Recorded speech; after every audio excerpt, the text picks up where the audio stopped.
دوبله شده در گروه دوبلاژ مینیداب. ماجراجویی در پاریس. این قسمت الهام بخش. اون سقف رو میبینی تیکی؟ بفرما. این همه یه سوپر کلاه مدرسه.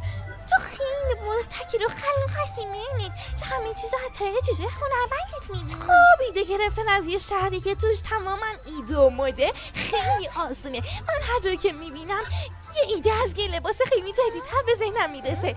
مثلا اون درخت رو ببین، میرسه روش یه لباس طراحی کنی. جالبه بینه. ممنونم تیکی، اما به اندازه کافی هم جالب نیست. من لیست خاص برای رقص مدرسه نیاز دارم. مجریانم اونجاست، پس من باید خیلی خوب به نظر برسم. باشه میدونم. یه ایده میبینیم برای الهام بخش. نظرت چیه تیکی؟ خیلی خوشگله. من خیلی دوستش دارم. نظر لطف بده، ولی هنوزم خیلی خاص نیست. من میخوام این چیزی باشه که مطمئن بشم مدیرم بهم توجه میکنه. مثل همیشه تا خرخراتی کتاب دو پنچنگ. اوه صبر کن، این که کتاب نیست. نگو که داری روی درست کردن لباست برای رقص مدرسه برنامه ریزی میکنی. چه تأسف بار.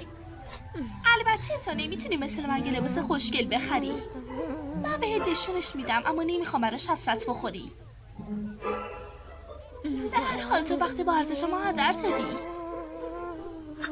به هر حال من دیگه تو رو با اون لباس برقی مسخره تنها میذارم. وای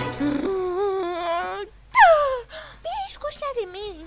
اون زخمیشی خود پتینسه. خب میدونی در واقع چیه؟ من میخوام برای اولین بار توی زندگیم به حرف کلویی گوش بدم. بفرما. یه لباس کاغذی واقعی. تو خیلی مرتکی نمی‌بینی. امیدوارم که آجونم خوشش برسه. خوشش بیاد؟ من مطمئنم عاشقش میشه.